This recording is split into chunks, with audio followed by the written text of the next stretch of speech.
last night, Ashley and I and our two kids, we got back from a week and a half long trip back to the Midwest. So a bunch of our family lives in Illinois and Iowa, and so we were traveling there for the last week and a half, had a really great time.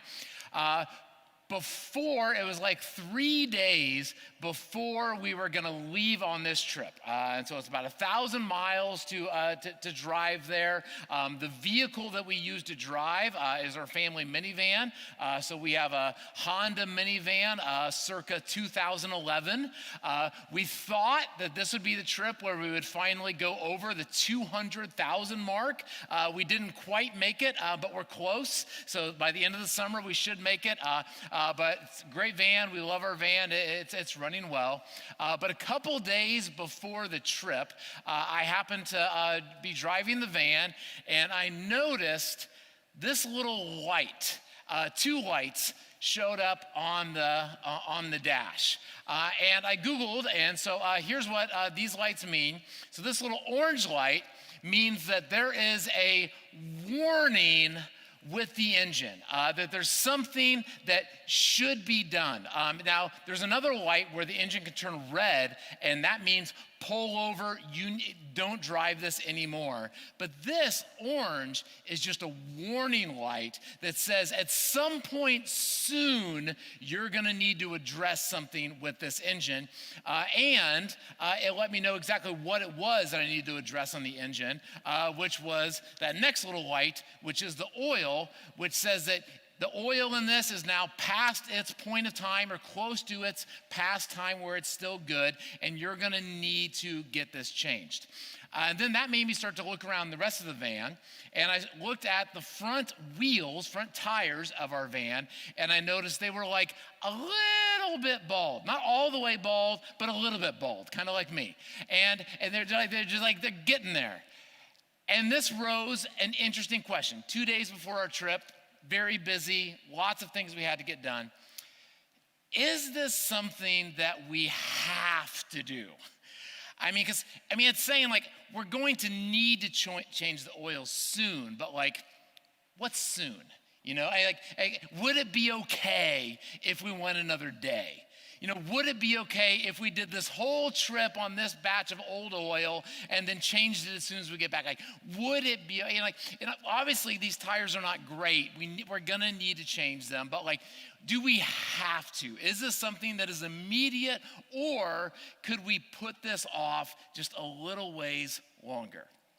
And here's what all of us know, is that we all make these kind of decisions on a regular basis with things that are as important as your car is, as important as your driving is. We make these same kind of decisions all the time with all kinds of things in our life. And we all have times where different warning lights start to show up. And there's this thing of like, there's this thing that I know I'm going to need to address. And I should probably address it soon. I probably should have addressed it already. And I'm gonna address it. I'm gonna get it done someday. And there's things that we need to stop doing. We're not even sure why we started doing them. We know it's not good for us. It's a bad habit. It's a bad routine. It's not working well for us physically. It's not working well for us spiritually. And we know at some point it's gotta stop. And we're gonna stop it. We are. Someday. And there's things that we know that we got to start doing, habits, things that, our mama told us or our friends told us, or it's just kind of like common, good, mental, spiritual, relational health. And we know we have to start doing this thing on a regular basis. And we're going to start. We're going to do it. It's on the list. And we're going to do it someday. So just by way of interaction, let's get a couple of these, and you can be as vulnerable as you want to be. What's one of these things that is on your list, something that you need to address, something you need to stop doing, start doing? What's a couple of them? Flossing, great one, yeah.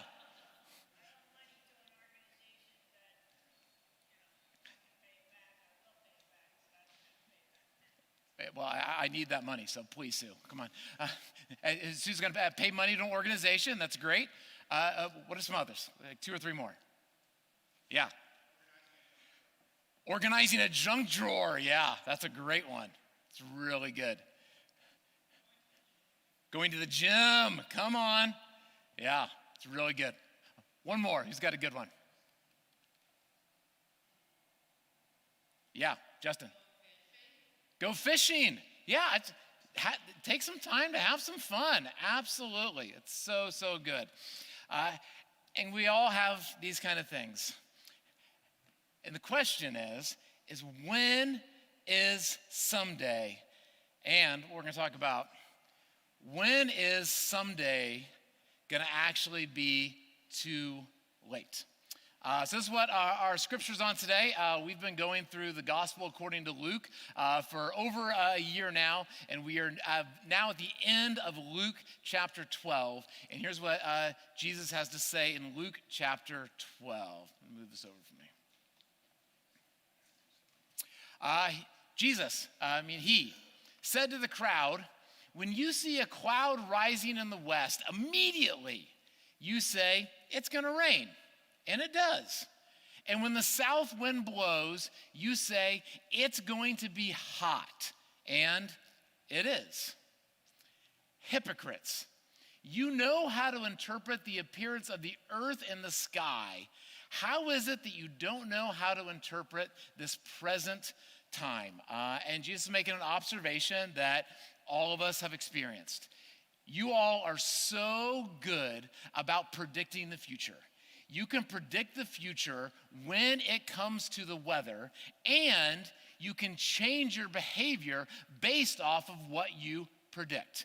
And I know that because I didn't see any of you walk in today with a scarf or gloves or a giant parka.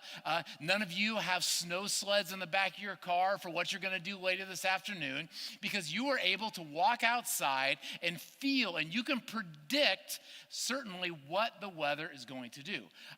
Maybe the best example of this is during the winter, and there's a prediction that there's going to be a snowstorm, and all of a sudden you go to the grocery store and everybody's acting like it's the apocalypse, and they're like they're never going to be open again, because we all know we've experienced snowstorms before. I think people get a little bit delusional and they think the roads are going to be closed for months, and that's not going to happen. But we know there's at least going to be hours or days where it's going to be difficult to go out, and we can predict that, and we change our behavior to make sure that we are prepared. And Jesus makes this observation. We all can do this. That when it comes to interpreting, figuring out what the future is going to be for the weather, we're really, really good at it. But where we miss sometimes is in doing that same level of interpretation with our lives.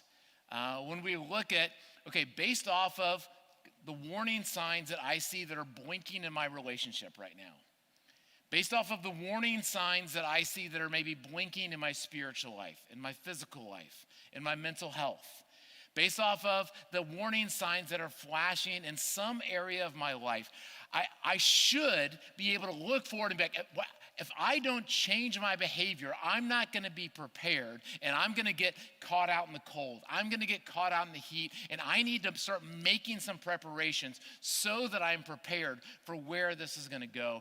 And so many of us are not great at this.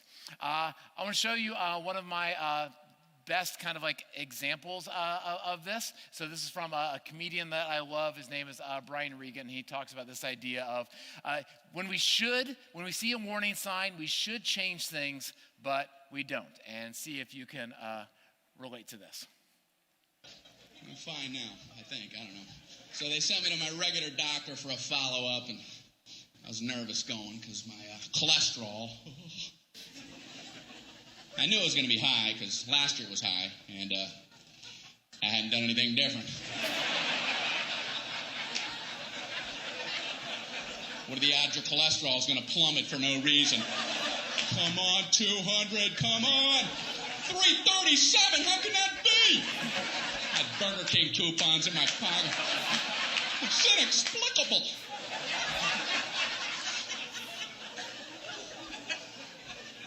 So I was nervous. And I realized that's the only time as an adult that I feel like a little kid, is when I go to the doctor. You didn't do what I told you, did you? No, I didn't. What should you have done? I should have listened when you were talking to me. What are you going to do from now on? Pay attention when you say things.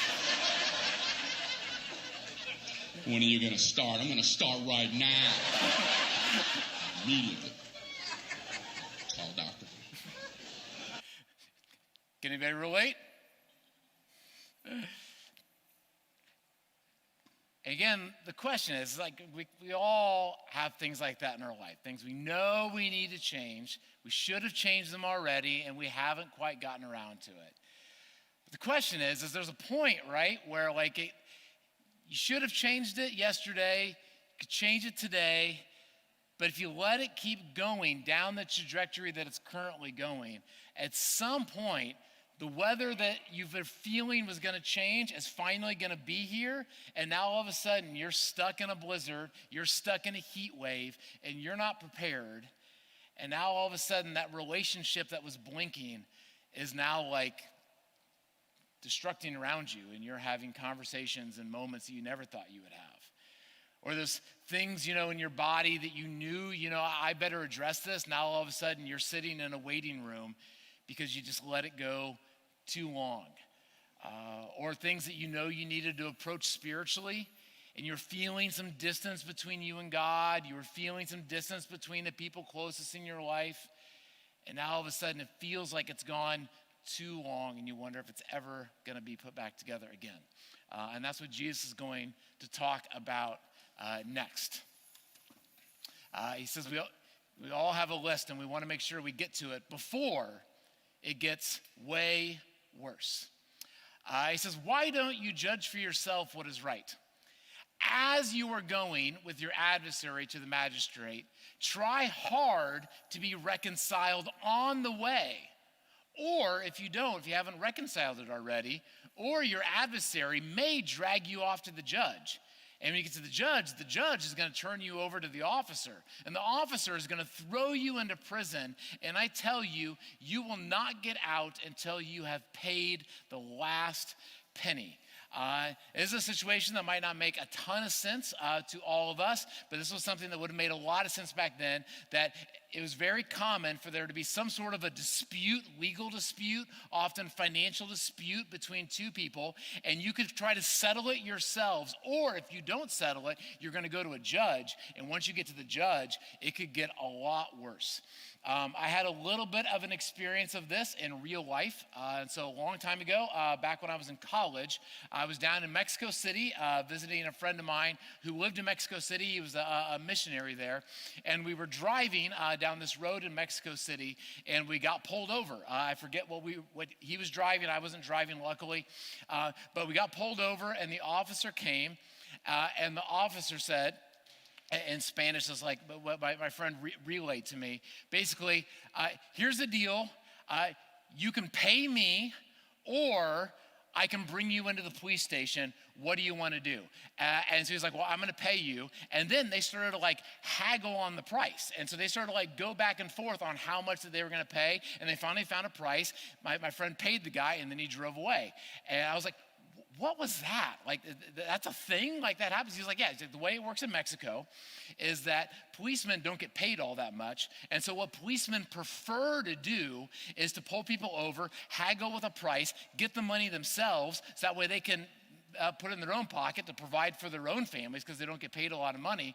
And if they're not able to do that, then they can bring you to the actual police station and to the Mexican court. And let me tell you, he said, you don't want that to happen. You would much rather pay even what you feel like is an unfair price to the police officer, because once you get to the court and if they put you in jail, what started as a not great situation of you're getting pulled over and you're going to lose money, now all of a sudden is a really bad situation. And that's kind of Jesus' point in this, is that when it comes to the things in all of our lives, things that we know we need to address, things that we know we should stop, things that we know we need to start, we should The best time to do it would have been yesterday, but we didn't do it yesterday. And so since it's already occurred and it's already today, since the light's already blinking a little bit, now we need to try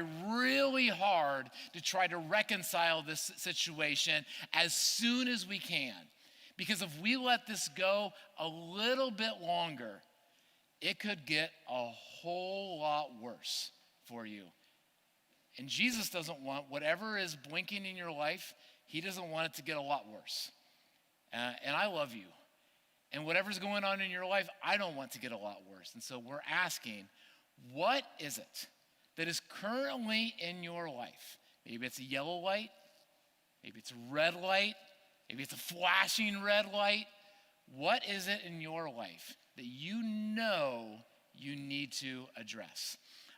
To give you a little bit of parameters around this, teach you something that I learned from a friend a long time ago.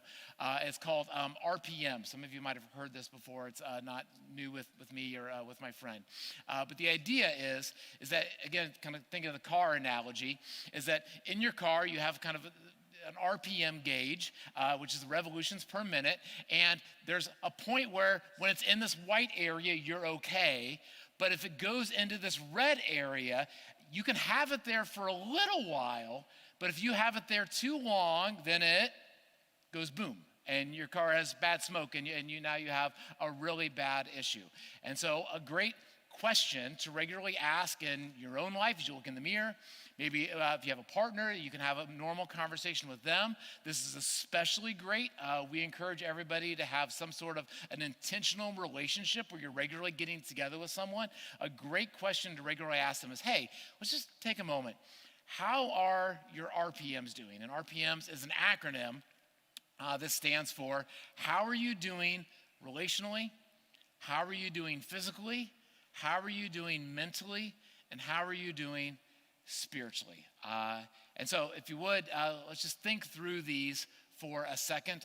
If you have a piece of paper or a note section on your phone, I'm not going to ask you to share it with anybody in this room, but I am going to ask you to share it with somebody later today or very soon.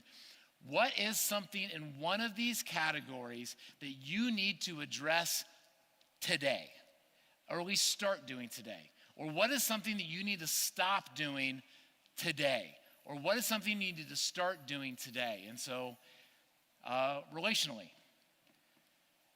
what do you need to do? Moms, dads, relationally, as you think about your relationship with your kids, what's something that you know that you need to address? What's something that you know you have to stop doing? What's something you need to start doing? Maybe it's just taking time to actually listen more, read a book with them, take time to sit on the ground and play with them. Brothers, sisters, whether you live with your brother or sister, whether you have a brother or sister who lives in the area, lives in another area, maybe you have a close relationship, maybe there's some estrangement with your sibling. Is there anything that you need to address that you've been putting off? Is there anything you need to stop doing? Is there anything you need to start doing?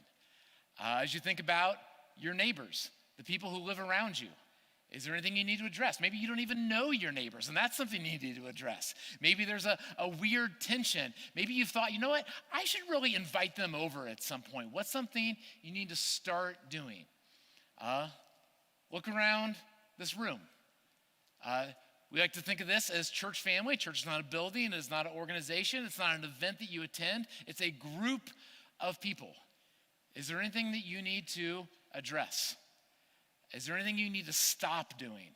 Is there anything that you need to start doing? Or think about any other relationship in your life. Is there something that's been kind of blinking, kind of gnawing at you? What's something that you could do today? Maybe it's just send a text and say, could we get together later this week? Maybe it's draft that email and send it to a couple other people before you send it and say, I've been meaning to send this email for a long time. I wanted to send it. Maybe it's, we have our connection card there. Maybe you've been thinking about getting more involved with church family. Maybe you want to take a step towards that. Whatever it is on your heart, let the Holy Spirit speak to you. What's something relationally that you can do? Or what about physically. Your physical health matters so much. Maybe it's sleeping more. Maybe the thing that you could do just today is that you could give yourself permission to take a nap. Maybe it's to start going on walks. Maybe it's you've been putting off going to the doctor. Greg's been putting off flossing. What's something physically that you've been putting off and it's affecting you? It's affecting the way you think. It's affecting the way you feel. What's something that you could start doing today? Take a nap, eat a banana, go to bed at a better time tonight. Later on today, go out and take a walk. What's something physically that you've been maybe putting off and you could address it today? Or what about mental health? Such a huge deal for so many of us. Past trauma, conflict, depression. What's something that you could do today? Maybe it's starting to search around for a counselor that you can meet with. Maybe it's renewing meeting with your counselor. By the way, I'm a huge proponent. I think everyone should have a counselor. So if you don't have a counselor, go find a counselor that you can meet with. Maybe there's just something that's been weighing on your mind and you just I think mental health wise, I would feel better if I could just talk to someone about this, and finding time to be able to just get that off your shoulders and be able to talk about it. What's something that mental health wise, you've been thinking about it, you know you got to address it, you know you got to stop, you know you got to start. What's something that maybe you could do today? And then last, spiritually. And by the way, if you guys have been around here, all of these are spiritual. Spiritual, I don't think it's like a category necessarily. How you are relationally matters to God hugely. How you are physically, mentally, it's all spiritual. But it is helpful sometimes to think, especially the direct things that we do to connect ourselves with God. We talk about the idea that God is everywhere. You've never been anywhere where you have been outside the presence of God. The thing that you can't control God's reaction to you. God's reaction to you is always seeking you, loving you, wanting to spend time with you. That is God's posture always. But many times our posture is we miss God. We're too busy, we ignore, we're too angry, guilt, shame, whatever else. And so what is a step that you could do that you know you've been needing to do to better connect with God? And for that, as always, I encourage you, check out these things that we encourage on the program on a regular basis. A daily office, a Sabbath, starting to give generously with your money, practicing hospitality, giving to a need in mind, starting to get together with a small group of people for the explicit purpose of not just getting together, but to asking them to pray for you and to encourage you in your spiritual journey. Or maybe there's something else that God is encouraging you. What's something that God has been encouraging you to do? And what would it look like for you to do that today? As we end, I want to give you just a few moments. Lenore, you can go ahead and come up. Lenore's going to play, and we're just going to take like 2 minutes or so. And I hope you've already been writing some stuff down or taking some notes in your phone. But I would really love for every single one of us to write down, what is one thing that we can do today that we've been putting off, and we're not going to put it off any longer. We are going to address that because we are going to heed the words of Jesus, that we can interpret lots of things. Some of you are really good about interpreting what you think the stock market's going to do. Some of you are really good at interpreting what you think that other people should do. But we're going to take that and flip it and look in the mirror and interpret the times of ourselves. And what are the things, what are the lights that are blinking on our own life? And say, you know what? That heat wave is a-coming. That snowstorm is a-coming. That thunderstorm is a-coming. And if I don't address it soon, pretty soon it could get a whole lot worse. And so why not start to do it today? Take a few minutes, write something down. Again, I'm not going to have you share it with anybody in this room unless you want to. After we get done, please do. But I do encourage you, the best way to be able to take a next step is to write something down and then share it with somebody else. If you're driving home with someone today, on the bus with someone today, on the way home, maybe take the little plunge back. Hey, I want to let you know what I wrote down. Would you be willing to call me later today, text me later this week? When we get together next Sunday, would you ask me about it? Because I want to move ahead. I don't want to just keep this thing in the red line until it eventually blows up. I have the opportunity, the invitation to change. And I can change. Jesus is going to give me the power to change. Help me to do it. So take a moment, write it down, and then I'm going to pray for you.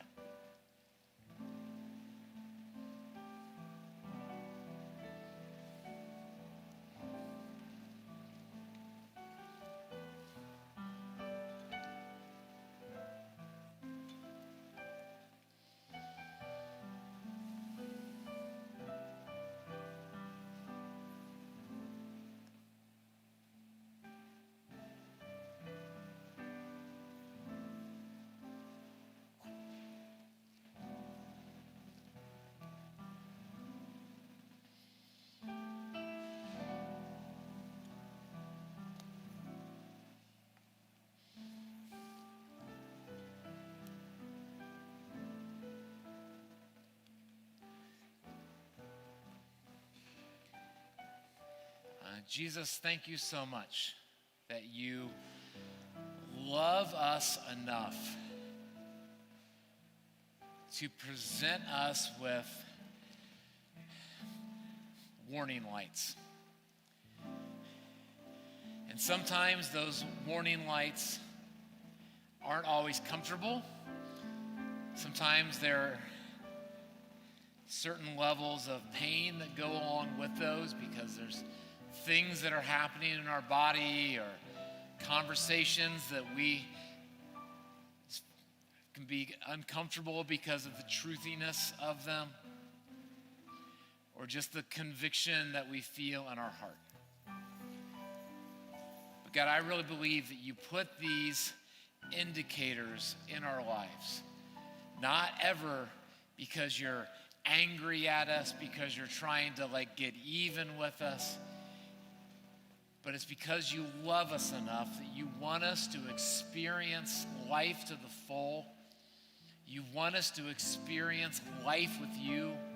You want us to experience true life and community with other people. And you're willing to use any tool at your disposal to move us in that direction. And so I hope in a generous way that some of us are feeling some levels of discomfort right now because of things that we've been putting off that we know we should have done a long time ago. And I hope that you help us feel grace of just how much you still love us and how you've never stopped loving us even when we've been ignoring those things. But also that you give us the supernatural ability to make that call, to send that email, to go ahead and take that step, write that check, sign up to volunteer, whatever it is that you are calling us to do, that we have the boldness to step into it today so that we can experience ultimate life with you. In His name we pray. Amen. Would you stand up and let's continue.